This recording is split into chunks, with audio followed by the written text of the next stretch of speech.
그러니까 완전히 그러니까 김건희는요. 민망함이 없어요.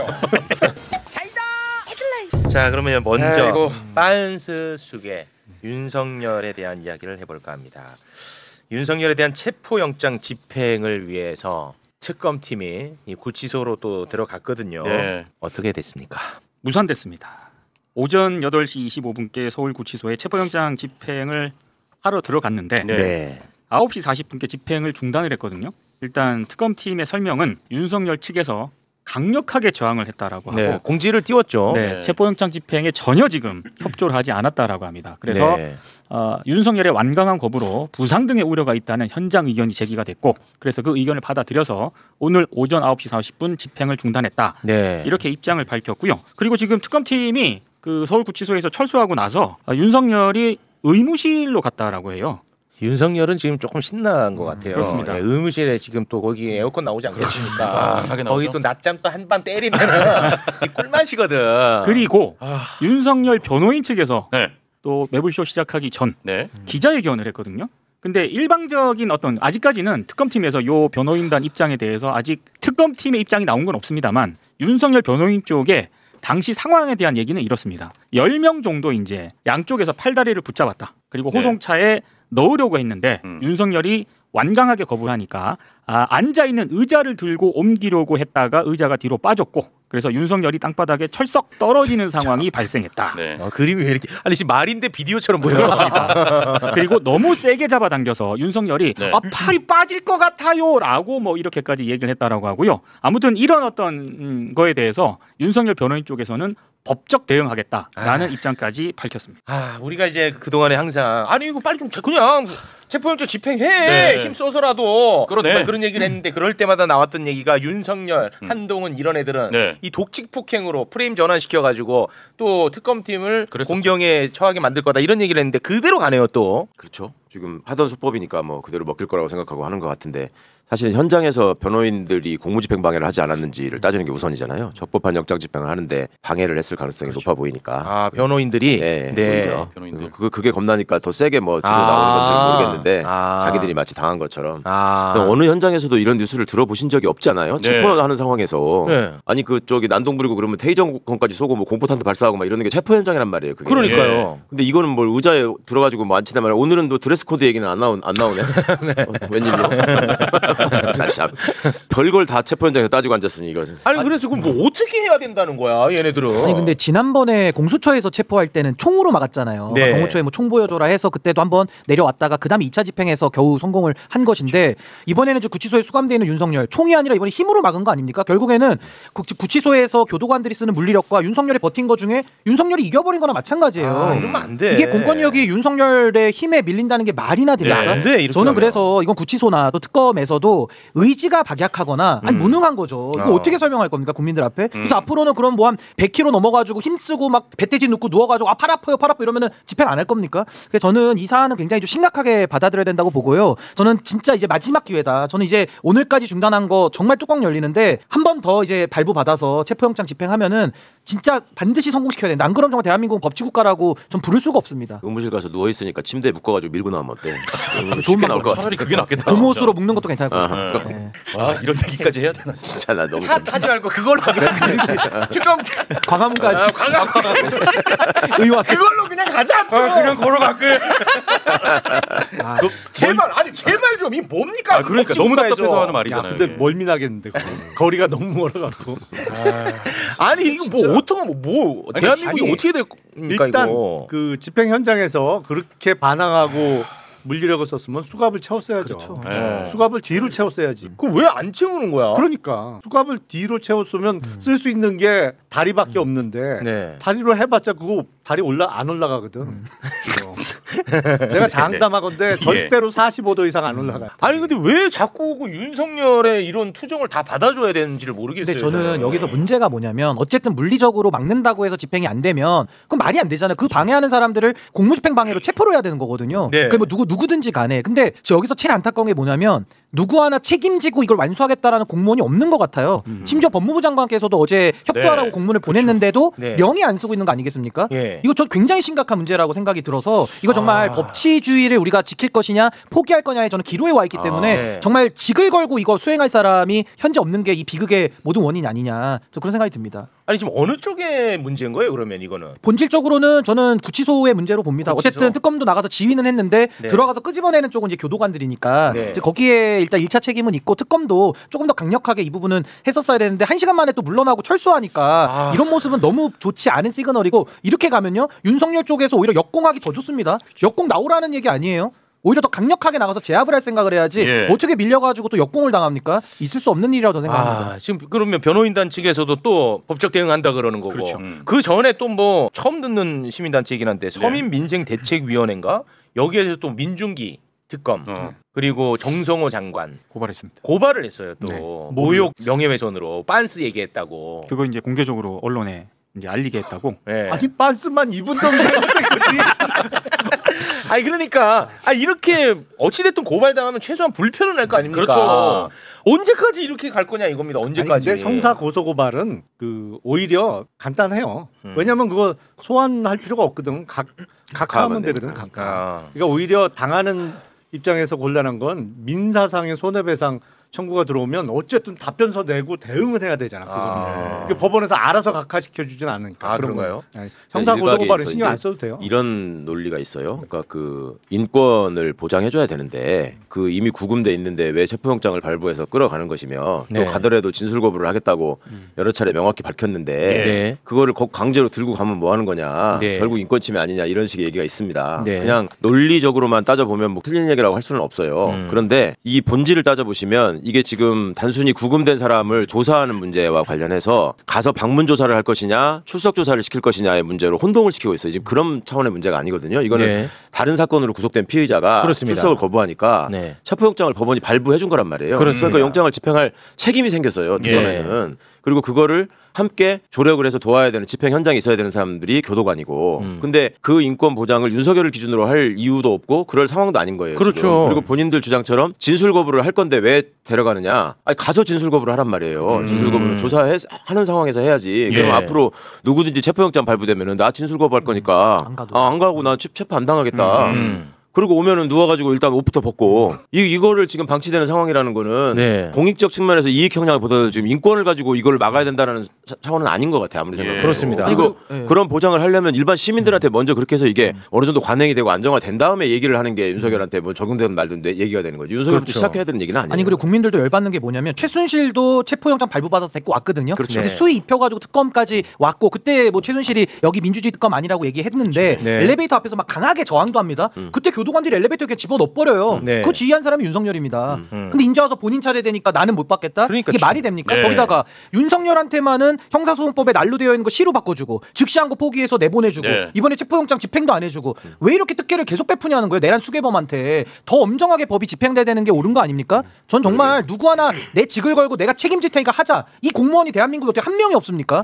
전 이거는 윤석열 내란과 변론으로 대한민국의 공직사회가 지금 이대로 가는 게 맞느냐 이런 문제의식도 지금 저희가 확인하고 있는 거다라고 생각합니다. 맞습니다. 그리고 진술 거부권을 행사할 거니까 소환 조사 없이 뭐 기소하라 아니면 왜 인치를 하려고 하느냐? 그게 윤석열 변호인단 측의 주장입니다. 근데 진술 거부권을 행사할지 안 할지는 막상 조사를 시작해 봐야 아는 거예요.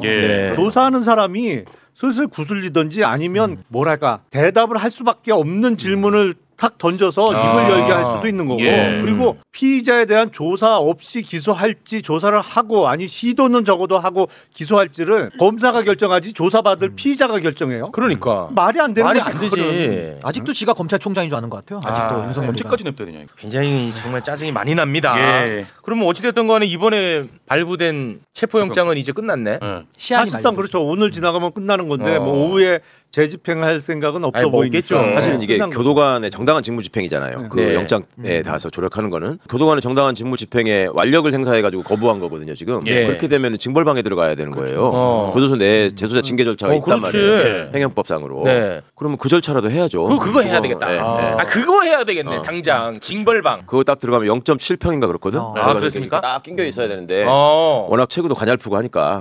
징벌방 괜찮네. 징벌방. 근데 그거를 이제 구치소에서 해야 되는데 아마 구치소장이나 교도관들이 또 그걸 안 할 가능성이 좀 매우 높기 때문에 그 자들에 대해서도 이제 공무원들입니다만은 지시에 안 따르고 정당한 업무 집행을 안 하면 그 공무원들도 징계 대상 되는 거예요. 안 할 이유가 뭐가 있습니까 이게? 구치소가 뭔가 좀 이상해. 왜냐면 양옆에 방을 비워놨다는 거. 저는 계속해서 혼자만 이거 의심하던데 공조를 안 해주던데. 구치소 측에서 윤석열에게 엄청난 특혜를 베푸는 것들을 보는 눈을 없애기 위한 것으로 저는 의심하고 있거든요. 그래서 저는 이게 아무튼 뭐 구치소 차원에서의 특혜가 이상하다. 그 전에 보면 구치소 쪽에서 어떤 식의 이제 특혜를 줄 수 있냐면 변호인 접견실이 있잖아요. 변호인 접견실은 보통 쫙 붙어 있잖아. 근데 그럼 이렇게 지나가다 보면 맨 끝방 항상 그 끝방 바로 옆방은 비어 있는 경우가 있어요. 그거는 그러니까 이 안에서 접견하면서 무슨 얘기를 나누는지를 다른 사람들이 못 듣게 하는 조치지. 원래 그 구석의 맨 끝방 항상 재벌이 쓰지. 그러니까 이재용이가 항상 그 방에 있어. 그러니까 그 끝방을 쓰면서 또 옆방은 비어놔. 그러니까 그렇게 배치를 안 해. 그런 식으로 하는 경우가 있는데 이번엔 그것도 더 뛰어넘었지. 아예 공무접견실에서 하루 종일 있게 조사실에서.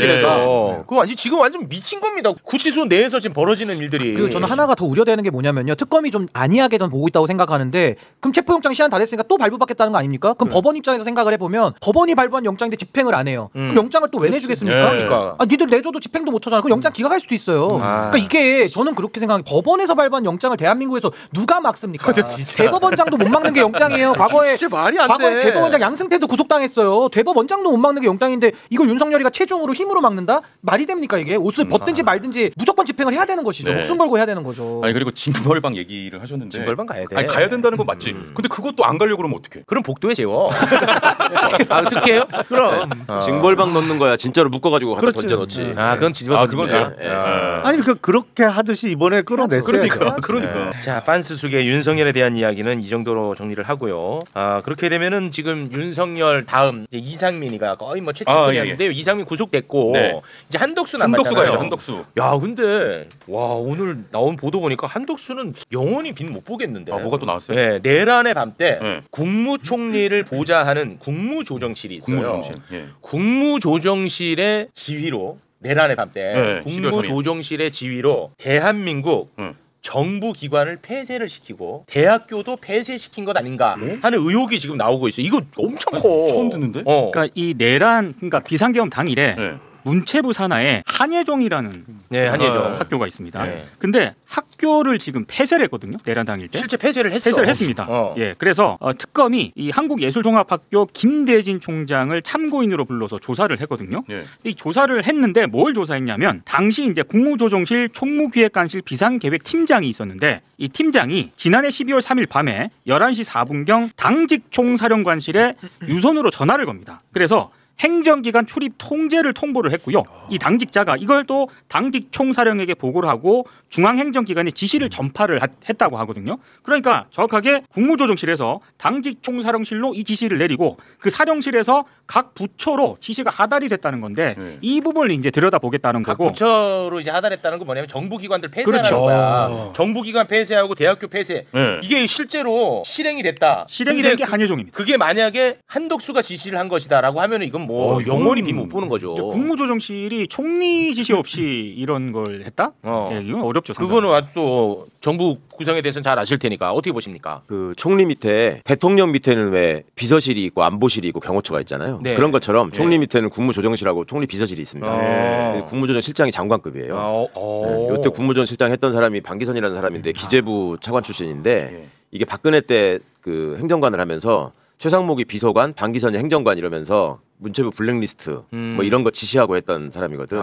그러니까 나름 이제 관료로서의 이런 상황에 대해서 어떻게 대처하는 게 내가 보신하는데 유리하다라는 맥락은 있는 사람이에요. 근데 여태까지 알려지기로는 국무조정실장은 총리한테 여러 가지로 좀 뭐랄까 예를 들어서 헌법재판관 후보자도 그 국회에서 추천한 사람들 빨리 임명해야 된다라고 예를 들어서 얘기를 했다거나 그 권한대행이 하실 수 있는 범위를 넘어서는 일은 안 해야 된다라고 얘기했다거나 이런 식으로만 알려져 있었거든요. 근데 지금 여기서 벌어지고 있는 일들을 보면 일단 보도에 따르면 비상계획관으로부터 시작됐다고 하잖아요.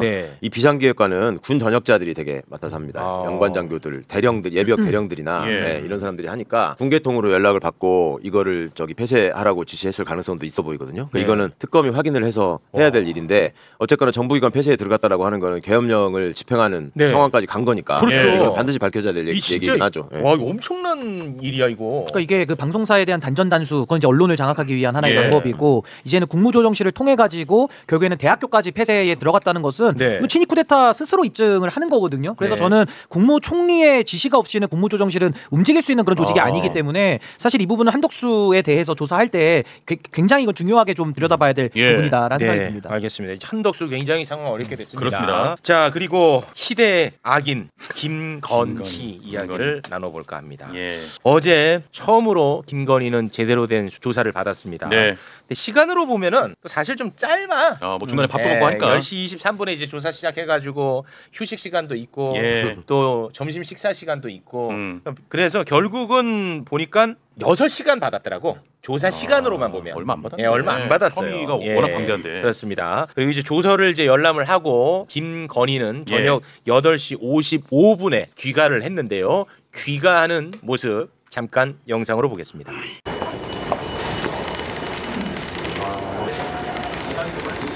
앞에 좀 나와주세요.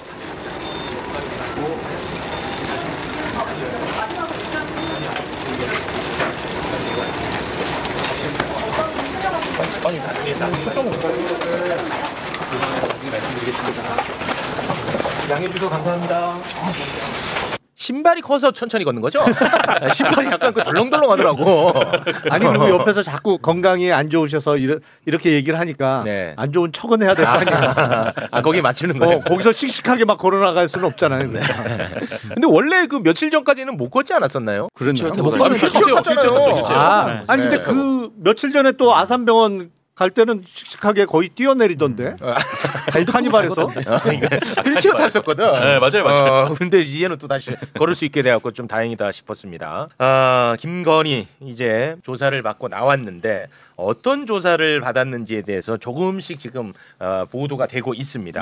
먼저 명태균의 공천 청탁에 대해서 김건희가 뭐라고 이야기를 했는지 그거 잠깐 좀 살펴볼까요? 자, 이렇게 진술했습니다. 힘도 없는데 자꾸 명태균이 계속 연락을 해서 부담스러웠다. 대통령실을 통해 명태균을 끊어냈다. 그러니까 완전히 그러니까 김건희는요 민망함이 없어요. 그냥 김건희는 그냥 힘으로 밀어붙여. 후한무치야. 그냥 힘으로 밀어붙이면 원래 그 전에는 뭐 예를 들어서 윤석열이라든지 뭐 다른 공권력을 가진 사람들이 다 해결을 해줬지. 다 성공을 했었죠. 다 성공했고. 그러니까 김건희는 지금도 거의 침 뱉듯이 툭툭 뱉습니다. 누가 이거 해결하겠지 하고 툭툭 뱉. 아니 우리가 녹취를 들었잖아. 이건 이렇게 말하면 안 되지. 최소한은 성의가 있어야지. 녹취 한번 좀 듣고 옵니다. 사모님. 제가 있는데 애들이 거의 믿는데 할 수 있어. 유장이 안 되는 조용. 아니 저희 당선자가요. 여보세요? 네네. 네, 당선인이 지금 전화했는데. 하여튼 당선인 이름 팔지 말고 그냥 미르라고 했어요. 지금 전화해서. 고맙습니다. 당연하죠. 권성동하고 저기 윤석열이가 반대하더만 보니까 그렇죠? 그럼 당선인이 다 알고 있어. 그렇게 해야 된다고 윤석열 아빠가 했는 것 같더라고요. 네네네. 그게 하여튼 너무 걱정하지 마세요. 잘 될 거예요. 뭐가 힘이 없어 뭐가. 김건희 조금만 성의 좀 보여주면 안 될까? 조금만 진짜 대화는 좀 돼야 되지 않겠어요? 그러니까 들어갈 때 얘기했던 아무것도 아닌 사람 컨셉 이걸로 이제 밀고 가면서 윤석열이 한 거지 내가 한 거냐 뭐 이런 걸로 가려고 하는 건데. 근데 진짜 너무 뻔뻔한 거 아니에요? 권성동 의원은 그래도 명색이 자기 주장에 의하면 윤석열 친구라는 거잖아요. 어렸을 때부터. 권 의원의 주장이지만 그 남편 친구한테 권성동이하고 윤한홍이가 반대하는 거죠? 아니 야 남편 친구도 남편하고 동갑이면 또 괜찮아. 10살 이상 많아지고 지금 전화해 먹어가지고 환갑 전화가지고 김건희한테 권선동이가 윤한동이 가시는 소리. 그럼에도 불구하고 김건희는 얼마나 힘이 강하면 걔네들 얘기는 들을 것도 없다. 아우 걔네들은 완전히 미물이야 미물 이런 거잖아요. 아니 그리고 힘이 없다는 사람이 당선인을 거의 무슨 종부리듯이 얘기하잖아요. 지금 알아서 하기로 했다고. 그리고 명태균도 얼마나 고약한 사람입니까? 근데 순한 양으로 만들잖아요. 김건희가 지금 녹취 들어보면. 그러니까 그렇게 힘이 아주 그냥 V0로서 대한민국을 다 해먹은 인간이 이제 와가지고는 자기가 힘이 없다는 전화 걸어놓고 윤석열 대기 시켜놓고 말을 시켜 듣는 거잖아요. 근데 얘기하는데 네도 아니고 그러고서 보고 받는 거예요. 보고 받는 두 얼굴의 악인이에요. 두 얼굴의 악인. 심각합니다. 변명도 참 진짜. 이때 나는 그 옆에 그 변호인들 앉아 있었을 때 그 변호인들의 표정이 나는 궁금해. 어떤 반응을 할까. 이거는 너무 심하잖아. 예를 들어서 확실한 거 정도는 인정하고 가야 될 거 아닙니까? 어차피 그 사람도 그거하고 상관없이 자기 정치하는 사람들 옆에 앉아가지고 그래요? 그러고 있겠지. 옆에서 그래요? 아니 아까도 그 나올 때 보세요. 원래 변호인이 그냥 옆에서 서서 올 수는 있는데 아까도 최주 변호사는 카메라에 막아주려고 자기가 앞에서 몸으로 막잖아요. 그러니까 제가 볼 때 정상적인 지금 변호인이라 할 수가 없는 그런 상황입니다. 하수인입니다. 하수인. 그 최주 변호사 다들 기억하시죠? 지난번 그 대통령 시절에 그 한번 조사 받았잖아요. 콜검. 콜검들 검사들 핸드폰 다 내놔. 다 뺏었잖아. 뺏은 이유 얘기했잖아요. 휴대전화 터질까봐. 다이나마이트. 폭탄이 심어져 있을 수도 있고. 그거 얘기한 사람 행정관으로 들어가 있다가. 저 사람들의 이상형이 지금 유영아란 말이야. 유영아. 결국은 국회의원 된 모델이 있어갖고 좀 그러네. 그러니까 쟤들 입장에서는 저렇게 해야 될 충분한 이유가 있는 거예요. 그런 스텝을 밟아야지. 유영아 변호사는 유영아 변호사 한 사람밖에 없었어요. 항상. 딴 사람의 접근을 철저하게 다 차단을 해갖고 독시겠지. 그 사람밖에 없었어. 근데 이번에 3명이 같이 들어갔잖아. 그 참고로 말하면 유영아 변호사가 김영남하고 연수원 동기고 또 같이 검사 임관하고 그랬지. 안 시키는 데가 속이요. 닭띠. 아우 안 시키는 데가 없어 진짜. 왜 이렇게 닦여 계세요 진짜로? 나하고 나이 차이는 많이 나요. 자 그리고 나토 순방 때 착용했던 6천만 원 목걸이에 대한 입장. 이거 진실이 뭐야 도대체? 또 바뀌었어 이번에. 김건희가 이 목걸이에 대한 입장을 또 바꿨다고. 어떻게 바꿨습니까? 2010년쯤 어머니 선물용으로 홍콩에서 구매한 200만 원대 모조품이고요. 가끔 빌려가지고 착용했습니다. 라고 특검에서 진술을 했다. 또 바꿨어. 15년 전에 샀다. 15년 전으로 또 바꿨어. 그러니까 짧게 정리하면 처음에는 현지에서 빌렸다고 했습니다. 그리고 지인에게 빌렸다고 했습니다. 그리고 지인에게 빌렸다고 하는 해명은 사실이 아니라고 했습니다. 그리고 해외에서 산 모조품이라고 했습니다. 해외에서 모조품 사서 오빠에게 선물했다고 했습니다. 오빠에게 선물했다라는 말은 그건 사실이 아니라고 했습니다. 해외에서 모조품 사서 어머니에게 선물했다가 마지막입니다. 이게 최종 버전이에요? 이게 이제 최종 버전입니다. 몇 번 바뀌었어요? 8번. 8번이야. 왜냐면 중간에 또 그 디올백 받았을 때 했던 영상이 또 있어요. 그거까지 합치면 8번이에요. 8번. 근데 보면은 여기 안에서도 이게 지금 본인은 이게 그 소화가 되는지 모르겠어. 빌렸다고 했다가 이제는 결국은 산 걸로 됐단 말이에요. 근데 이거 최욱 MC님 아니면은 김건희 스스로도 지 발언을 자기가 정리 못할 것 같아요. 정리를 해주시니까 이해되는 거지. 자기도 8개 입장 변화를 너 외워봐 이래도 못 외울 것 같아. 진짜. 그러니까 결국은 빌렸다가 사라졌어요 지금. 아니 근데 그거 오빠한테가 있다고 그랬잖아. 그래서 이제 그 특검이 물어봤어요. 오빠 장모 집에 가 있었잖아. 그걸 물어봤어. 자 그렇게 물으니까 김건희가 이렇게 답을 했다라고 합니다. 2022년 나토 순방 당시 목걸이를 둘러싼 재산신고 누락 논란이 불거지니까 그때 오빠가 들고 갔고 이후 목걸이 행방에 대해서는 저는 아는 게 없습니다. 오빠가 그냥 가져갔다고? 자기 오빠가 집으로? 가져갔다 논란이 불거지니까. 근데 그 비번으로 꽁꽁 잠가놨어. 이 말이 뭐 어떻게 할 거야 이거. 진짜. 원래 저렇게 얘기할 적에 옛날에 윤석열 검사가 효능감 있게 조사를 잘한다고 박수 받았던 거잖아. 검찰 내부에서. 이렇게 얘기하는 사람 가서 막 고함 지르고 옆에 걸려있는 달력 막 확 찍고 그래서 사람 오줌 지리게 하고 그런 걸로 인정받았던 거거든 윤석열이가. 그래요. 아이고 참. 그러면 저 때도 그러면 특검이 그 똑같이 하려면 8번 바뀌는 걸 내가 다 외우고 있어야 돼. 이 돌머리 그거 하나 기억 못하고 내가 이렇게 하면은 된다는 거지. 김건희 대단합니다. 대단해. 그냥 막 침뱉듯이 해 말을.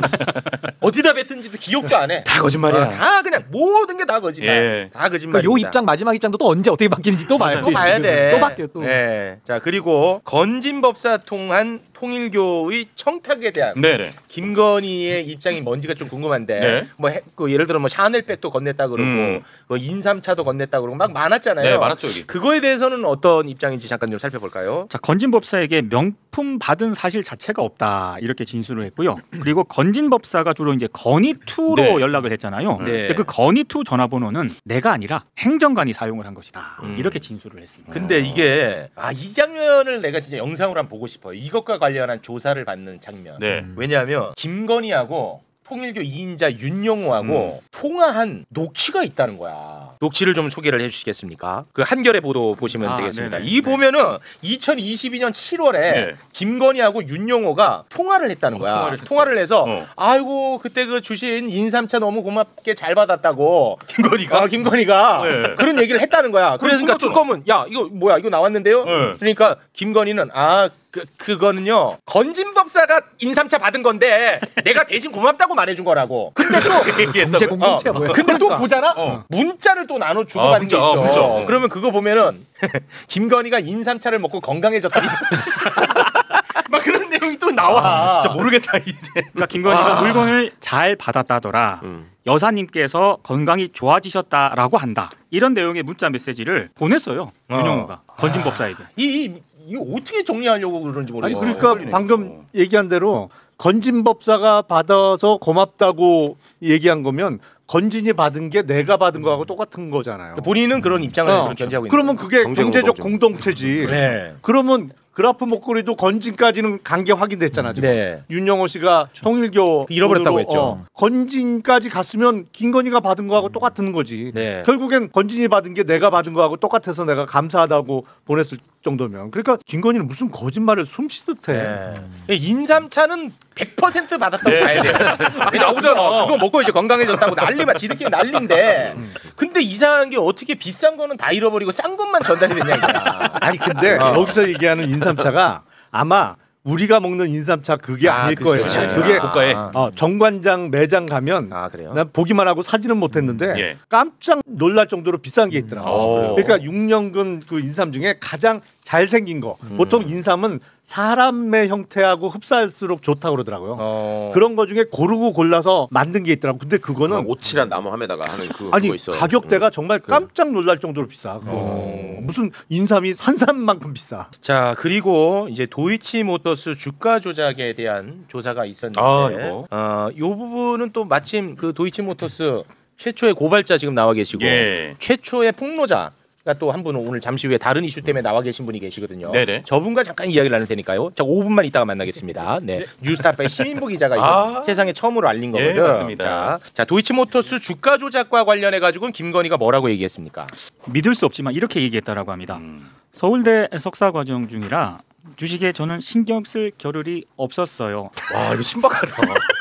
근데 이거는 근데 솔직히 너무 증거가 차고 넘쳐가지고 그냥 진짜 아주 간단하게만 김건희가 전화 통화한 거 녹취가 있거든. 우리도 그게 많이 다뤘어. 녹취 몇 개만 좀 한번 띄우면서 소개를 부탁드리겠습니다. 자 이런 얘기를 했죠. 증권사 직원하고 김건희가 그쪽에서 계좌를 관리하고 있어요. 계좌 관리인이 수익금 배분을 너무 과도하게 요구하네요라고 일단 그 통화 내용이 일단 공개가 한번 됐었고요. 그리고 블랙펄에 계좌를 맡기고 40% 수익을 주기로 했다. 이렇게 이제 통화한 게 또 있고. 돈 욕심 많은 애가 왜 40%까지 주겠냐. 그리고 이게 결정타였죠. 주식에 대해서 잘 모른다고 했었는데 주식용 와이브로 에그가 있다. 이거 전문가만이 할 수 있는. 거의 그 한국의 워렌 버핏이야. 서울대 석사 과정 중이라 주식에 신경 쓸 겨를이 없었다는 김건희의 진술을 보고 어떤 생각이 드셨습니까? 뭐 말씀하신 것처럼 이제 너무 반증할 수 있는 증거들이 많고 또 이제 이미 알려진 얘기이긴 하지만 그 당시에 도이치모터스만 이분이 주식 거래한 거 아니지 않습니까? 그 시기에 그 시기에 이분이 이제 공개된 주식 계좌에 보면 여러 종목을 이제 거래했는데 그 중에는 또 다른 작전주들이 몇 개 있었어요. 뭐 저희가 보도한 우리기술이라는 그 종목도 있었고 또 이제 이틀 만에 이제 20% 수익 보고 판 종목도 있었고. 그렇게 보면 이제 대학원 공부보다는 주식 투자에 더 전념을 했던 것 같고 또 대학원 공부 같은 경우는 그리고 저희 집사 김예성 씨가 대신 해줬지 않습니까? 이제는 그 김예성을 입에 올리네요. 제가 포기했습니다. 제가 계속 그 원칙을 지키다가 그러니까요. 실효성이 없어. 더 이상 의미가 없는 것 같아요. 본인만 지키고 계셨어. 그저께 기사부터 저희도 이름을 내가 언제까지 견디나 봤어. 우리 같이 방송할 때 항상 이랬거든요. 맞아요. 김모 씨. 김건희의 집사 김혜성의 김모 씨. 죄송하게 생각하고요. 어쨌든 김민영 씨가 뭐 이제 대학원 숙제는 다 해줬기 때문에 대학원 다니는데 그렇게 큰 품이 들지는 않았을 거다. 이치에 닿지 않는 해명이다 이렇게 생각합니다. 그렇습니다. 워낙에 이제 그 차고 넘치는 증거가 많다 보니까 김건희 특검이요 김건희에 대한 구속영장을 청구했죠. 맞습니다. 오늘 오후 1시 21분에요. 김건희에 대한 구속영장을 청구를 했고요. 일단 뭐 도이치모터스 주가 조작 의혹 그리고 명태균 그 공천 개입 그리고 건진법사 청탁 및 금품수수 이건 알선수재 이런 등의 혐의를 적용을 했다라고 하고요. 혐의를 모두 부인했기 때문에 증거인멸 가능성 그 부분 때문에 구속영장을 청구를 했습니다. 그러면은 어제 최강욱 의원님이 말씀하신 그 전략이 정확했네요. 그렇죠. 거짓말하는 거 다 받아 적어놓고 이제 영장 실질심사 할 적에 녹음만 틀어주면 되는 거죠 하나씩 한 사람한테. 그러니까 완벽히 이제 빼박인 건 먼저 이렇게 조사한 이유가 있었을 것이다라고 얘기를 했는데 딱 그렇게 가네요. 이거는 뭐 와 만약에 이번에 구속영장 청구가 기각된다 예를 들어 와 나는 그러면 그 판사 바로 현행범 체포해야 된다고 보는 입장입니다. 판사를 이렇게 차고 넘치는데 설마 왜 또 과도하다는 듯이 그렇게 쳐다봐요. 아니 뭐 과도한 거보다는 그 체포를 누가 해야 되나 그거 생각하고 있었어요. 와 만약에 진짜 나오겠지 발부되겠지. 이 구속영장 기각한다. 와 나는 진짜 이거 난 못 견딜 것 같습니다. 아니 그 오늘이 목요일이니까 영장 실질심사가 아마 다음 주 월요일쯤으로 잡힐 것 같은데 다음 주 월요일쯤 그 발부를 꼭 받아내야죠. 그래야 김건희 특검이 오늘 오전에 아침에 서울구치소 갔다가 뻘짓한 거 집행 못하고 왔잖아요. 두 번째로. 그걸 우리가 살짝 용서해줘야지. 영장이 발부되면. 아유 김건희 측에서는 뭐 또 증거 없는 무리한 영장 청구다 또 이렇게 얘기를 했나 보네요. 그럼 뭐 발부 안 되겠지. 알아서 해결하든지. 우리한테 얘기해 그거까지. 증거가 없다고 하는 건 좀 심하잖아. 봤을 텐데. 이게 참 진짜 극한 직업 같아. 변호인? 변호인들이 얼마나 좀 민망하지 않나? 너무 근데 명확한 증거가 있는데 그걸 아니라고 이야기하는 걸 지켜보고 같이 동조해줘야 된다는 게 야 나는 그 하려고 했다가도 아이고 나는 더 이상 못하겠습니다. 나 이미 나갈 것 같아. 계속 숨겨야 되니까 자기 자신 속여야 되고. 자 알겠습니다. 자 우리 시민보 기자님을 저희가 모신 이유가 있습니다. IMS 모빌리티 이 부실한 렌터카 회사의 윤석열 검사 시절에 대기업들이 한 600억 투자를 했고요. 그리고 윤석열이 대통령 시절에는 이 부실한 기업에 184억을 투자를 했다는 사실 이건 역시 대한민국에서 최초로 세상이 알린 사람입니다. 시민보 진짜 시민보 대단합니다. 자 그런데 그 김예성이는 지금 도망가는 상태죠. 그렇죠. 튀었죠. 그런데 현재 지금 IMS 모빌리티 조영탁이라고 하는 대표가 있어요. 근데 이 조영탁이라는 대표는요 지금 언론 플레이 굉장히 열심히 하고 있거든요. 그러면서 본인은 마치 그 피해자인 것처럼 코스프레를 하고 있어요. 그리고 그 수없이 많았던 투자는 자기가 받았던 그 투자는 아주 정상적인 투자라는 입장을 보이고 있습니다. 김건희와는 전혀 관련 없는 투자라는 것을 굉장히 강조를 많이 하고 있어요. 특검에 출석할 때 조영탁이가 한 발언을 잠깐 좀 보고 오겠습니다. 180억뿐만 아니라 지금까지 700억 투자에 그 어떠한 외부도 개입하지 않았음을 다시 한번 말씀드립니다. 모든 투자는 IMS 기술력과 그리고 150여 명의 젊은 임직원이 만들어낸 결과라고 생각합니다. 성실히 조사에 임하겠습니다. 되게 당당하네. 되게 당당하고 본인은 피해자인 것처럼 얘기하고 뭐 김건희와는 아무 관련 없는 것처럼 얘기하는데 이 조영탁 대표가 결혼할 때 줄에 윤석열이 본 것 아닐까 하는 얘기가 있었어. 얘기만. 진짜요? 근데 그 사진이 언론사를 통해서 공개가 됐습니다. 사진 한번 볼까요? 일요신문에서 공개를 했는데 저 누가 봐도 저희 윤석열이거든요. 바지 핏이 완전 윤석열. 윤석열. 그리고 팔 뻗은 거. 팔 뻗은 거. 윤석열로 거의 나는 솔직히 거의 한 99%로 추정합니다. 그러네요. 야 신랑 신부 힘들었겠다. 저 주례하면서 도레도를 또 어떻게 했을 텐데 말 같지 않은 소리 또 막 두서없는 얘기 한 시간씩 하면서 힘든데 줄에서 들으려면. 조영탁이. 그리고 조영탁 대표는 윤석열 후보 시절에 후원금 1,000만 원 했어요. 1,000만 원. 1,000만 원 했어. 그리고 윤석열 취임식에 초청 받았어 조영탁이. 그리고 조영탁이가 엄청나게 김건희를 팔고 다녔다고 투자사 관계자들이 또 이번에 뉴스타파에 진술을 했어요. 증언을 했어. 김건희랑 친해 뭐 이런 식으로. 그거 잠깐 좀 듣고 오겠습니다. 경찰청장이 자기 이제 그 결혼식 추례를 갔다 이야기하고 그때는 김건희 여사하고는 하여튼 좀 되게 친했. 그냥 누님이라고 할 정도까지는 친한 것 같다고 저한테 이야기를 한두 번 정도 했었습니다. 되게 친하다. 그때 김건희 여사하고 되게 친하고 그로 인해서 이제 아마 집에 내방 왕래도 좀 자주 있었던 것 같아요. 김건희 여사가 하여튼 뭐 술 먹고 이러면 같이 이제 이렇게 막 그렇게 하면은 되게 좀 호방하고 그래서 빨리 친해졌. 호방에서. 자 우리 기자님. 예. 네. 덧붙여 주시죠. 말씀하신 것처럼 이제 저희가 이 사건의 명칭을 김건희 집사 게이트라고 지었잖아요. 그래서 이제 모든 포커스가 약간 김건희 집사한테 좀 김예성이한테 맞춰져 있었지. 쏠리는 경향이 있고 마치 이 사람이 베트남에서 안 돌아오면 조사가 안 될 것 같은 그런 지금 분위기잖아요. 근데 이제 알고 봤더니 이 IMS의 조영탁 대표도 사실은 굉장히 중요한 연결고리일 수 있다. 그렇지. 윤석열 김건희와 왜냐하면 방금 들으신 증언도 있지만 저희가 더 중요하게 본 증언은 뭐냐면 윤석열 대통령이 이제 선거에서 이기고 나서 아직 당선자 신분일 때죠. 인수위 때 이 김영탁 씨가 아까 그분한테 저 윤석열 대통령이 지금 널리 사람을 구하고 있는데 좋은 사람을 구하고 있는데 혹시 소개해줄 사람 없나요?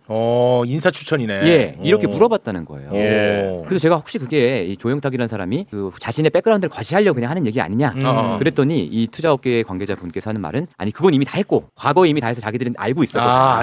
알고 있었기 때문에 더 과시할 필요는 없는 상황이었는데 진짜로 부탁을 받고 진지하게 구하는 것 같다 사람을 이렇게 얘기를 하더라고요. 물론 인상 비평이지만 근데 사실 인수위 시기라는 게 굉장히 민감한 시기고 또 어떻게 보면 향후 5년간의 권력의 지형도가 좀 그려지는 시기 아닙니까? 이 시기에 근데 이제 그 사람 얘기에 따르면 조영탁 씨가 윤석열 당선자한테 개인적으로 부탁을 받았다는 거 아니에요. 이 시기에 그런 부탁을 하는 사람은 굉장히 가까운 사람일 수밖에 없는 거죠. 그렇죠. 그리고 이제 어떻게 보면 향후의 권력 지형에 영향을 미칠 수 있는 그런 잠재력이 있는 사람인데 그런 부탁을 사람이 받았다는 것 굉장히 믿기 어려운 얘기지만 이게 사실이라면 지금까지 알려진 것보다 조영탁 대표와 윤석열 김건희 부부가 훨씬 더 가깝고 따라서 이 투자에 반드시 김건희 집사 김혜성 씨만이 필요했던 건 아니다. 이게 양쪽의 연결고리가 다 있을 수 있다. 따라서 특검이 이 부분을 좀 더 수사를 했으면 좋겠다. 이런 마음을 가지고 이제 이 기사를 쓴 거고 또 이제 조영탁 씨가 과거부터 김혜성하고 김건희 씨하고 친했다는 증언도 저희가 확보를 했는데요. 코바나 컨텐츠에서 일하던 전직 직원인을 저희가 만났습니다. 이분 얘기가 뭐냐면 2016년도 이때쯤에 조영탁 씨가 코바나 컨텐츠 사무실에 자주 놀러 왔다는 거예요. 자주 커피 사들고 자주 왔고 김혜성이랑 같이 그리고 이제 전시회도 여러 번 왔고 그래서 자기들은 뭐 당연히 이 두 사람 같이 세트로 다니고 김건희하고도 세트로 항상 친하게 지내는 친하게 얘기하는 김혜성하고 조영탁 둘은 엄청나게 친한 친구죠. 동갑이죠? 예, 동갑이고 나이도 동갑이고 그러니까 동갑의 직장 동료, 동기 이런 거 있잖아요. 공채 동기 이런 거니까 굉장히. 근데 갈라선 것처럼 지금 얘기하고 있죠. 지금 이제 본인은 그렇게 얘기하죠. 21년도에 왜냐면 김혜성 씨가 자꾸 이제 언론의 주목을 받으니까 너 때문에 우리 투자가 안 들어와. 너 좀 그만 나가줄래? 그래서 내쫓았다는 게 본인의 주장인데 사실은 2021년 이후에 찍힌 사진에도 그 김혜성 씨가 등장을 하고 회사 송년회 같은 때 등장을 하고 또 최근에 이제 JTBC 보도였나 거기에 따르면 오아시스 투자를 전후해서 김혜성 씨가 투자 유치 활동을 하러 왔다라는 또 증언이 나왔거든요. 그러니까 21년 이후에 갈라섰다는 얘기는 사실이 아닌 것 같습니다. 야, 근데 그 조영탁의 일방적인 주장을 그 모 언론사는 완전히 그냥 다 받아가지고 보도를 또 해주더라고요. 예, 맞습니다. 몇 개 언론사가 이렇게 있어요.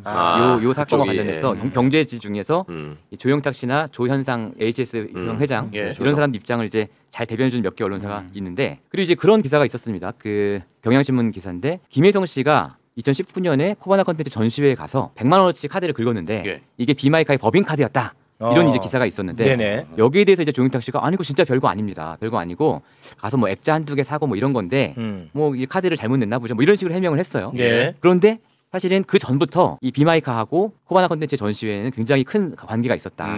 저희가 이제 입수한 게 2015년에 코바나 컨텐츠 비마이카는 IMS 모빌리티 전신입니다. 그렇습니다. 자, 3번 띄워 주십시오. 이게 원래 이제 엑셀 파일인데 저희가 보기 좋으라고 색깔을 좀 바꾼 건데요. 입장권 관리 현황 여기에 보면 비마이카 200장 샀죠. 마크로스크 할 때. 그리고 오른쪽에 보면 초대권을 300장 받아갑니다. 보통 이제 이런 거 하면 돈을 얼마 내면 이렇게 티켓이 5만 원이다. 이러면 200장에 1,000만 원이잖아요. 1,000만 원 내고 여기에 이제 초대권을 좀 끼워줘요. 너무 비싸니까. 이런 식으로 이제 샀던 후원을 했던 것들이 있고. 이게 2015년이군요. 그렇습니다. 그리고 또 한 가지 재밌는 게 김건희 씨가 코바나 컨텐츠를 하면서 코바나 보테닉이라는 회사를 운영을 했어요. 지금까지 잘 안 알려진 얘기인데. 코바나 보테닉. 보테닉 이제 식물이잖아요. 꽃 배달 업체예요. 꽃 배달. 야, 김건희 언제 자냐? 진짜 성실하다 진짜. 와. 그래서 꽃배달 업체인데 이 꽃배달 업체를 그러니까 주로 이제 꽃배달 영업의 그 관건은 이 아는 사람들이 얼마나 많이 있냐거든요. 왜냐하면 꽃이라는 게 다 비슷하잖아요. 어느 곳에서 만들든. 그래서 이제 꽃반장은 좀 다릅니다. 꽃반장. 아, 그래요. 꽃반장 진짜 싸요. 아니 진짜 싸요. 최고죠. 꽃반장은. 저희 4번 그래픽 띄워주시면 이게 코바나 보테닉의 이제 내부 자료인데 보면 한 달치 5월 화환 현황 2016년 5월입니다. 비마이카가 50만 원어치 화환을 주문한 게 나와요. 아, 비마이카 그러네요. 근데 그 옆에 왼쪽에 보면 잘 안 보이지만 도이치모터스도 요 코바나 보테닉에서 꽃을 주문하는 거예요. 아, 그래요? 그러니까 뭐냐면 뭐 직원 경조사 이런 거 있지 않습니까? 직원 경조사라든지 권오수 회장 아는 사람 지인이 뭐 상을 당했다 이런 꽃을 보낼 때 김건희가 그거 나 통해서 해 이렇게 한 거예요. 진짜 진짜 대단한 여자 아니야 진짜? 언제 전이야 진짜로? 정말 사업 잘하고. 아니 그런데 조영탁 씨가 자신들의 기술력을 보고 대기업들이 투자한 거다 이런 얘기를 하잖아요. 네, 맞습니다. 근데 이게 렌트카 회사란 말이에요. 근데 예를 들어서 국회 입법으로 망하긴 했지만 한때 타다라든지 아니면 지금 운영하고 있는 소카 같은 거는 다른 렌트카 업체하고는 조금 다르죠. 그렇죠. 운영 방식이나 이런 게 소카는 이제 아주 그 시간별로 단기 렌트 개념으로 하고 있는데 IMS 모빌리티는 무슨 기술이 있었던 거예요? 도대체 주장할 만한 기술력이라는 게 있었어요? 이런 겁니다. 이를테면 사고가 나잖아요. 사고가. 그러면 보험사에서 이제 차를 이제 수리를 입고를 시키고 대차라는 걸 해주잖아요. 이 대차를 장악하고 있는 거예요. 대차 시장을. 그래서 뭐냐면 대차를 그에 맞는 차로 예전에는 해줬잖아요. 이를테면 내가 외제차를 타고 있으면 같은 외제차를 이렇게 해주고. 그렇죠. 요거를 이제 보험사에 이것도 약간 의혹이 있어서 저희가 취재를 하고 있긴 있는데 특정 보험사에서 IMS에다 몰아준 게 또 있습니다. 몰아준 정황이 있어요. 요걸 받아서 대차를 이제 할 때 요거의 플랫폼을 만든 거예요. IMS에서. 그래서 이제 대차를 신청하면 그 플랫폼을 통해서 차량이 배정되게끔 자기네 차 가게끔 이렇게 하는 게 하나 있고 또 한 가지는 중고차 이제 그 매매 사이트 있지 않습니까? 뭐 유명한 사이트들 있잖아요. 그런 차에서 차를 주문을 하면 직접 찾으러 갈 수도 있지만 갖다 주기도 하잖아요. 탁송. 요 탁송을 하는 업무를 또 받아서 탁송해주는 이 기사님들 있잖아요. 기사님들하고 플랫폼 사이를 이어주는 거예요. 그러니까 탁송 기사들을 위한 플랫폼도 있는 거예요. 요런 일들을 이 사람들이 좀 했죠. 그게 무슨 대단한 기술력이야. 기술이 그냥 그건 보험회사에서 대차할 때 어느 업체 밀어준 거고 그게 무슨 기술력이에요? 로비력은 괜히 길게 들었어. 뭐 없구만. 기술이 아니지. 저희는 이쪽의 입장도 충실하게 또 전해드려야 되기 때문에 이런 그 어떤 업력이 있다. 그러니까 그쪽 시장을 먹으려고 했던 거지 기술은 아니죠. 아니 진짜 뭔가 획기적인 기술이 있었으면 이렇게 부채가 많겠어. 그렇죠. 그러니까 정통 렌터카 업의 형태로 하지 않고 저렇게 꽃배달도 맡기고 전시 참석하고 이런 게 기술이지. 다른 렌터카 회사가 잘 안 쓰는 기술이잖아. 그건 사술이야. 기술이 아니고. 알겠습니다. 아무튼간에 핵심은 뭐냐? 도망간 김예성이한테만 우리가 신경 쓰면 안 된다는 거예요. 맞네요. 조영탁에도 아주 오랜 인연이 있다. 그리고 윤석열이 대통령이 되고 나서도 조영탁을 굉장한 파트너로 여겼던 것 아닌가. 이 굉장히 중요해. 그게 왜 곧 이제 권력이니까. 굉장히 중요한 포인트거든요. 그리고 김건희는 여러 사업 분야에 또 여러 이권에 이렇게 개입하느라고 바쁘기도 했겠지만은 사람 관리도 참 다양한 방면에 여러 사람을 관리하고 있었잖아요. 그렇습니다. 진짜 대단한 사람이야. 나 머리 아파서도 이렇게 못할 것 같은데. 코바나 콘텐츠 전 직원 얘기를 들어보면 이를테면 뭐 전시회 기획 같은 걸 하나 하더라도 직원들한테 일을 시키잖아요. 이렇게 해서 결과물이 나오면 그걸 본인들 지인들한테 쫙 돌린대요. 그래서 피드백을 다 받아본다는 거예요. 뭐 문화계에 유명한 사람, 심지어 뭐 국회의원, 보좌관 이런 사람들한테도 다 돌려서 이거 어떤 것 같아라고 이제 피드백을 받아서 그 피드백을 직원들한테 다시 주면서 다시 만들어와 뭐 이렇게 일을 하는 방식을 취했대요. 그러니까 굉장히 이제 본인의 인맥을 중요하게 생각하고 잘 관리를 했던 거죠. 그 죄송한데 혹시 지금 뭐 빠져드는 거 아니죠? 아니 지금 약간 경외감 아니죠? 아니 제가 듣기에도 정말 유명하신 분들이 나 김건희하고 만나서 식사한 적이 하신 분도 꽤 많았거든요. 많아. 인사들 중에. 아까 저 입장권 많이 사준 분들 중에 정말 뜻밖의 인물들도 많이 있어요. 뜻밖의 정말 이 사람이 여기서 왜 나오지? 이런 사람들도 되게 많이 있어요. 그 김갑수 선생님도 식사했다고 하는 거 아닙니까? 의외네요. 부지런하다. 아니 이제 과거에 아무튼 저 식사를 했다는 얘기가 있어요. 네, 알겠습니다. 자, 좀 시간이 많이 지난 관계로 몇 가지는 조금 뛰어넘고요. 119 서부지법 폭동 관련해서 이야기를 좀 잠깐 하겠습니다. 어제 이제 저희가 정강 관련해서 깊이 있게 또 다루지 않았습니까? 야, 근데 이게 간단치 않습니다. 서부지법 폭동이 어떠한 지휘 체계를 갖추고 있었다. 그러면 이건 일이 심각해지거든요. 이 범죄의 혐의가 엄청나게 무거워지는데 지령 내리고 이런 식으로 그렇지. 그럼 뭔가 조직화돼 있다고 하면 이건 난리 나는 일이거든요. 그런데 경찰은 실제로 그렇게 판단을 하고 있어 보입니다. 119 서부지법 폭동에 지휘 하달 체계가 어떻게 구성되어 있는지 경찰의 의심을 잠깐 한번 살펴보고 가죠. 자, 경찰은 이렇게 보고 있습니다. 전광훈이 신혜식과 같은 유튜버들 있지 않습니까? 그 유튜버들에게 지시나 명령을 내립니다. 그러면 행동대원격인 뭐 사랑제일교회 특임전도사 이영석과 같은 사람들 그리고 중간 유튜버들에게 전달이 되고 결국에는 이런 식으로 명령 하달 계통이 구축이 되어 있었다. 요렇게 일단 경찰은 판단을 하고 있고 그리고 이제 뭐 아까 그 남모 씨라든가 수행비서 그리고 이렇게 다시 전도사로 가는 이런 방식으로도 있고 또 하나는 특임 전도사들 외에도요. 폭동에 적극 가담했던 그때 이제 언론에 잠깐 보도가 된 적이 있었는데 MG 결사대라고 있었습니다. 그 MG 결사대라는 조직도 전광훈하고 긴밀히 접촉했다라고 경찰이 지금 보고 있는 겁니다. 그 신혜식이 이제 구독자가 많으니까 신혜식 대형 유튜버를 중심에 두고 거기서 이제 하달시키는. 그래서 실제로 잠깐 다시 좀 띄워주시면요. 신혜식이 그 어제도 저희가 다뤘습니다만 이형석 전도사 알죠? 3년 실형 선고받은 사람. 그 사람에게 돈을 보낸 게 나왔어요. 송금을 했더라고 실제로. 200만 원을 송금을 했어요. 이게 지난해 12월 11일이고 내란 발생한 지 얼마 안 된 그런 시점이었는데 이제 송금 계좌 내역을 이제 경찰이 확인을 했는데 여기에 대해서 신혜식 씨가 뭐라고 해명을 했냐면 그 지난해 12월 이제 여러 집회를 주최를 했었는데 그 집회에 그 특임 전도사 이 씨의 차량을 한 대여섯 번 사용을 했고 그것에 대한 사용료다. 폭동과는 아무런 상관이 없다. 이렇게 해명을 하고는 있습니다. 근데 만약에 진짜 이런 지휘 하달 체계를 통해서 119 서부지법 폭동이 일어났다. 그러면 그 형량 계산 좀 때려봐야 될 것 같은데요. 그러니까 이제 뭐 형량을 때리자면 이거 상당히 중한 범죄로 볼 수밖에 없는 게 일단은 내란과 관련된 선전선동 내지는 예비 음모로 볼 가능성도 매우 높고요. 그게 아니라고 하더라도 소요죄 내지는 범죄단체 조직죄라는 게 또 있어요. 범죄단체 조직죄에도 해당이 된다면은 그 정한 범죄 형량으로 처벌하기 때문에 상당히 중형이 예상이 되고 또 하나는 이게 또 테러 방지법에도 해당이 될 소지도 있기 때문에 지금 만약에 전광훈 입장에서는 본격 수사가 시작이 되면 상당히 지금 쫄 수밖에 없는 그런 상황이다. 그렇게 보고 있습니다. 네, 알겠습니다. 자, 그리고 국민의힘으로 가보겠습니다. 국민의힘은 이제는 진짜 큰일 났다고 보면 됩니다. 일단은 진짜 심각하게 웃을 일이 아닌 게 오늘 그 우원식 국회의장이 내란 특검에 참고인 신분으로 출석을 했어요. 그 왜 출석했냐면 내란의 밤 때 계엄 해제 요구안 국회에서 이제 가결시켜 갖고 통과가 되지 않았습니까? 그때 표결을 방해했던 국민의힘 의원들을 수사하기 위해서 이번에 출석한 거야. 야, 이거는 굉장히 이제 굉장히 심각합니다. 이렇게 되면 이제 추경호, 나경원, 전화하고 막 그랬잖아. 이런 사람들 진짜 큰일 납니다. 그리고 신동욱, 신동욱이 거기 안에 있었지만 표결에는 참석 안 했거든요. 그래서 신동욱이가 결국은 이거를 정족수가 되나 안 되나 계산을 해갖고 누구한테 보고한 거 아니냐. 우리가 계속 의심한 거 아닙니까? 이거 큽니다. 그러니까 지금 이제 내란 특검에서 사실상 그 계엄을 해제 요구할 수 있는 국회의 권한 행사를 방해한 쪽으로 지금 수사 방향을 이제 정하는 건데 아마 우원식 의장께서 이 모든 내용을 아마 거의 제일 잘 아시는 분이 한 분이실 거고요. 결국 위험한 사람들이 이제 추경호 당시 원내대표나 나경원 의원 그리고 신동욱 그 당시 대변인도 당시 여러 가지 지금 혐의들로 개입된 게 좀 추정이 되기 때문에 아마 이분들은 수사를 좀 받을 수밖에 없는 상황 아니겠는가라는 생각이 듭니다. 이준석은 어떻게 보세요? 당일에 이제 샤워를 하고 늦게 와갖고 시끄러 인마를 만들어낸 분인데 굉장히 행적이 그날 좀 이상하죠. 그러니까 뭐 모임 관련된 얘기들도 나와서 뭐 누굴 만났다 그날 저녁에 뭐 이런 얘기들도 원희룡 만났다고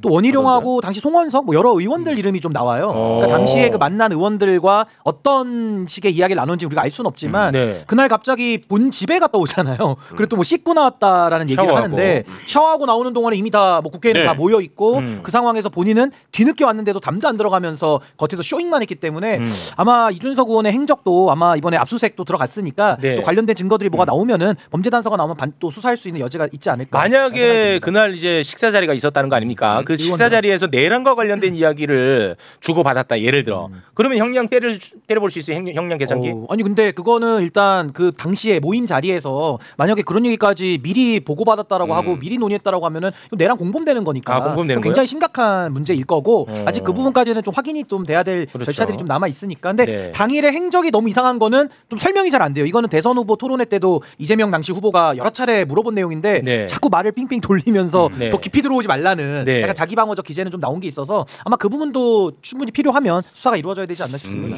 집에 가서 샤워하고 왔다는 얘기는 당최 믿을 수가 없어요. 너무 멀어요, 그게 또. 그렇지. 그게 바로 옆도 아니고. 가까운데 집이 있다고 하더라도 그거는 이해하기 어려운 행동인데. 샤워는 아니야. 그건 이상하지.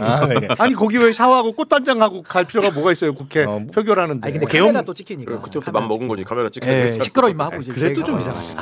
그거는 진짜. 그러니까 뭔가 이상해. 그 사이에 뭔가 했을 텐데 저는 집에 갔다 온 거는 아닐 것 같아요. 그렇죠. 상황 파악을 뭐라도 하려고 했겠지. 이준석이가 그냥 가겠습니까? 이게 어떻게 해서 한 건지 할 거고 수사하는 입장에서 보자면 아직 이준석이 차례가 안 돌아왔을 뿐이지 해야 되는 거죠. 일단 대통령실 하고 이제 여당까지 지금 가고 있잖아요. 그 다음에 이제 가겠죠. 네. 근데 그 샤워를 그 동탄에서 했다는 거예요? 노원에서 했다는 거예요? 그러니까 강남에서 일단은 저녁 자리를 하고 그다음에 이제 자기 집에 가서 씻고 나왔다고 하는데 그 부분은 정확하게는 모르겠어요. 그러니까 동탄 집에 갔다 왔는지 동탄인 것처럼 얘기하지 않았어요? 계속? 아니 근데 어느 집을 기준으로 하든 강남을 중심으로 보면 둘 다 극과 극이라 먼 위치인 거는 맞죠. 어느 집에 갔든지 간에 이상하죠. 그 동선 자체가 매우 이상한데. 아니 그때 생각해 보세요. 저도 그때 녹화 방송 찍고 있었는데 뭘 씻고 옵니까? 계엄 선포하자마자 바로 국회로 뛰어갔는데 일반인들도 다 그렇게 했어요. 아니 본인이 그리고 그동안에 매번 윤석열이 가장 싫어하는 사람이 자기인 것처럼 장사를 했는데 거기서 그냥 룰루랄라 샤워 이거 말이 안 되거든. 샴푸 짜고 말리고 언제도 말리고 나 고분 예쁘게 받아야지. 깔끔하게 보면 이게 말이 안 된단 말이에요. 로션 바르고 언제 합니까 그거를 또. 아니 나만 해도 진짜 그때 막 얼굴이 창백해졌었거든. 이게 이상해. 이상하잖아 솔직히. 펜코 대답해봐. 이상하잖아 솔직하게.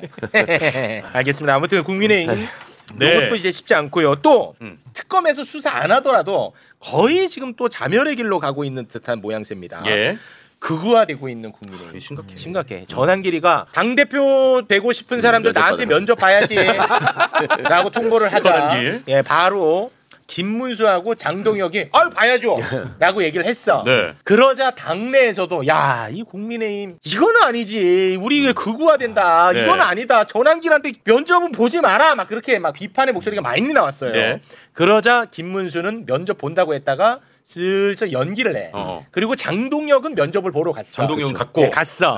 그러자 극우 유튜버들이 자기 편 김문수한테 난리를 칩니다. 너 왜 안 나오냐? 너 왜 안 나오냐고. 전환기가 난리치는 모습 잠깐 보고 오겠습니다. 김문수 보는 뭐 조금 불편하지 언론에서 뭐라 하니까 연기를 시켰어요. 뭐 그러지 말라고. 왜 급쟁입니까? 저 김문수 보니까 진짜 따지고 싶고 참모한테 따지고 싶어요. 전환길 면접 보러 가느냐 이런 때 프레임 짜여가지고 피한다면 비겁하다고 생각해요.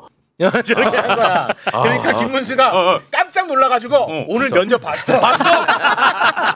갔어. 봤는데 면접관은 알지. 어마무시한 사람들 있는 거. 전환길에 강용석에 오성국에 성창경 어마무시한 사람들 거기 다 모아놨거든. 거기에서 극우들이 가장 듣고 싶어하는 말만 골라서 했어요. 예를 들면 뭐가 있겠어? 제일 좋아하는 말. 그 탄핵 그거? 그 윤석열 화이팅. 네, 그렇지. 그리고 탄핵 반대. 윤어게인 같은 거. 윤어게인. 윤석열이 입당을 하면 당연히 받는다. 뭐 예를 들면 김문수가 이렇게. 그러니까 윤석열 화이팅. 그리고 그거 있잖아. 뭐야? 부정선거.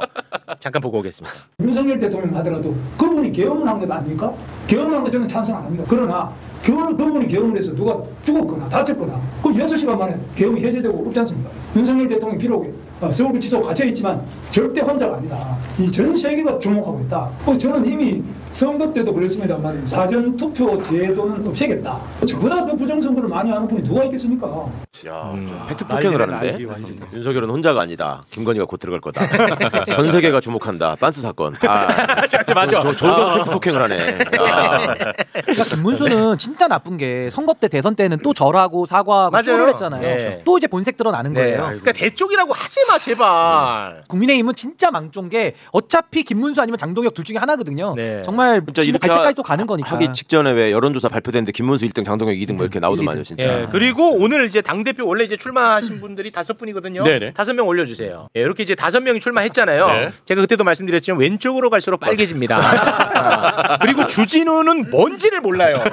이거는 뭐 윤석열 편인지 한동훈 편인지 무슨 뭐 간치수가 높은지 감염인지 아닌지 헷갈려. 그러니까 진짜 헷갈린단 말이야. 근데 오늘 한 명을 탈락시키는 예비 경선 결과가 발표가 됐어요. 결과 발표 본선 진출자 살펴봅니다. 한 명이 없네요. 정확하게 가운데가 쏙 빠졌어요. 빠졌어요. 가운데 쏙 빠졌어요. 주진우가 탈락했구나. 예. 특검 조사 지지율도 이 순서 아니야 지금? 지지율 안 나왔어요. 아니 그러니까 이렇게 예상되잖아. 아 이렇게 예상됩니까? 그래요? 안철수가 그렇게 높아요? 조경태가 워낙 허당이라 그런 것 같은데. 와, 그래? 근데 3, 4위는 뭐 둘 다 도토리 키재기라서 그렇습니까? 큰 의미는 없습니다. 그럼 결국은 누가 되는 거예요? 우리 저 국민의힘 출신 분들이 좀 설명을 해주세요. 누가 돼요? 아니 결선에는 김문수, 장동혁 둘이 올라가서 아마 최종적으로는 김문수 후보가 되겠죠. 김문수가 돼요. 그럴 거예요. 아니 그거는 뭐 객관적으로 예상하는 거니까 내가 그걸 바라는 건 절대 아니고. 아니 다들 그렇게 얘기하시더라고요. 김문수가 무조건 된다. 아니 근데 저 4명 중에 누가 돼도 이상해요, 당은. 그건 맞죠. 누가 돼도 조경태가 돼도 이상하고 다 이상한 겁니다. 오늘 사실은. 면접 보러 갔잖아요, 김문수 후보. 예, 갔죠. 거기서 주적 얘기를 했거든요. 맞아. 주적 얘기했어요. 주적이 이재명 대통령. 아 주적이요? 네. 김문수 후보가 직접 얘기한 거. 주적은 이재명 대통령. 아 이거는 솔직히 내란인데? 그러니까 이재명 대통령 비판할 수 있죠. 싫어할 수도 있다고 봅니다. 근데 주적을 이재명 대통령이라고 하면 이거는 헌법을 부정하는 거 아닙니까? 그렇죠. 아니 언제는 주적은 무조건 북한이라고 인정이라고 대답을 해야 되는 거로 강요를 하더니 왜 그러니까 그 사이에 바뀌었어? 정확하게 이렇게 얘기했습니다. 뭐야? 우리의 주적은 국내에서는 이재명이고 국내 이재명. 남북을 합치면 김정은. 그걸 또 디테일하게 나눠놨대요. 그렇게 정확하게 얘기를 했습니다. 그래요? 진짜. 근데 저런 사람이 지금 1등으로 거론되는 것 자체가 망조다 망조. 망조예요. 보수에 정말 임박했습니다. 제가 심각합니다. 그리고 시간이 없어서 그동안 이제 다루지 못했는데 이거는 꼭 한번 얘기를 하고 가고 싶어. 오세훈이 얘기. 오세훈이는 이제 무려 서울시장입니다. 그렇죠. 그냥 오세훈이 그거 유튜브가 아니야. 서울시장이야. 서울시장. 그런데 아직도 윤석열의 계엄은 민주당 때문이었다라고 얘기를 하고 있어. 아직도. 그것도 SBS 프로그램에서 얘기를 한 거거든요. 근데 그걸 혹시 못 본 사람이 있을까봐 오세훈 TV에 그 부분만 해갖고 또 올려놨어. 유튜브에.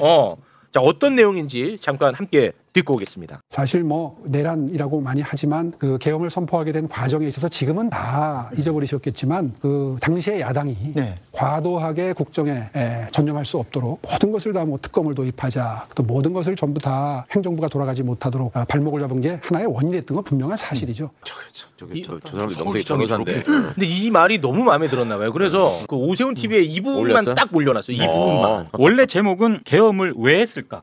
이렇게 올려놨었는데 하도 이제 비판이 많이 제기되니까 입법 독재 결과는 이렇게 제목을 바꾸고. 아니 이게 무려 올해 7월 30일이에요. 그러니까 얼마 안 됐어. 얼마 안 됐어요.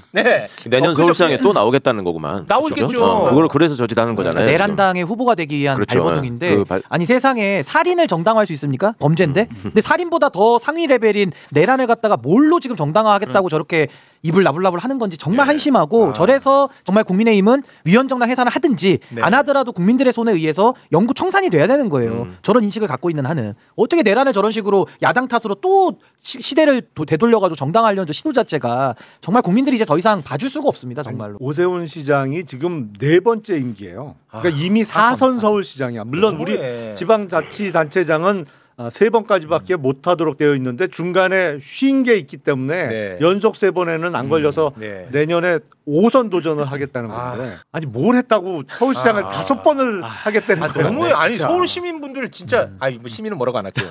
아니 진짜 너무해. 아니 진짜 오세훈이 뭐야? 또 다음에 거의 유력 주자 아닙니까? 또 되는 거 아니야? 아니 일단 국민의힘의 후보는 되겠죠.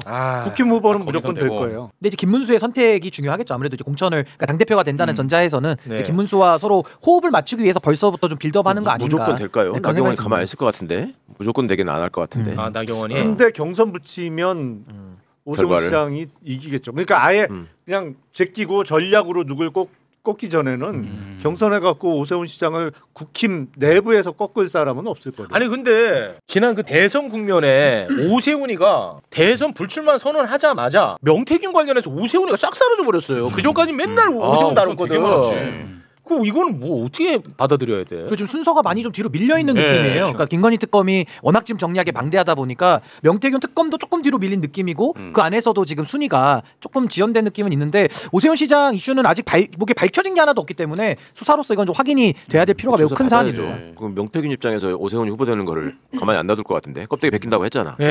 뭐라도 진술하면서 다 만들겠죠. 아 진짜 저 명태균님 존경하는 거 아시잖아요. 조금만 분발해 주세요. 부탁드리겠습니다. 수사 받아야지. 자, 국민의힘이 이 지경이다 보니까 오늘 또 MBS 여론조사 결과 나왔던데 잠깐만 좀 소개를 해주시겠습니까? 네. MBS 여론조사 지난 4일부터 6일까지 전국 만 18세 이상 남녀 1,001명을 대상으로 이제 8월 1주차 조사를 실시했는데요. 민주당의 지지율이 44%로 나타났고요. 네. 국힘은 16%로 집계가 됐습니다. 너무 높아. 이건 뭐 지금 계속해서 하락을 하고 있다. 아직도 16이 너무 높다고. 네. 16명으로 돼야 돼. 16명. 그렇게 돼야죠. 너무 높아. 16%. 16%. 이게 이 조사가 6월 2주차 조사부터 그때가 23이었거든요. 네. 계속 내려가고 있어요. 지금은 보면 이제 거의 다 찬 것 같아요. 저 16, 15 이거는 모든 관문을 다 통과하는 사람이 항상 보면 16%, 15%는 있거든. 그러니까 계엄도 합법적인 거다. 내란 절대 아니다. 부정선거 확실하다. 미국이 우리를 살려줄 거다. 뭐 이런 거 왜 독도는 우리 땅 아니다. 뭐 이거 다 합쳐서 다 통과해야지 달성할 수 있는 때가 저긴데 최정의 것 같아요. 최정의 아무리 해도 안 되는 그렇죠. 아주 찐이지. 최정의 순도가 높은 이른바 오관왕이네. 오관왕. 아니 근데 민주당하고 이제 정당 지지율은 3배 차이 나요. 네. 3배 차이가 날 뿐만 아니라 지금 국민의힘이 저렇게 빠지고 있고 전 앞으로도 지하실이 없다고 보거든요. 조금 더 빠질 걸로 생각이 드는데 그게 보수를 지향하고 있는 또 개혁신당으로 표가 안 넘어갑니다. 지금 지지율상으로는 다 무당층으로 빠지고 있거든요. 그러니까 앞으로는 이 보수 쪽은 이제 완전한 저는 뭐 괴멸 내지는 이 썩은 보수의 뿌리는 완전히 청산해야 되겠다라는 저는 국민들의 의지로 저는 좀 읽었습니다. 그래서 앞으로 더 빠질 거예요, 제가 볼 때는. 좋습니다. 자, 그럼 오늘은 이쯤에서 마무리를 짓도록 하겠습니다.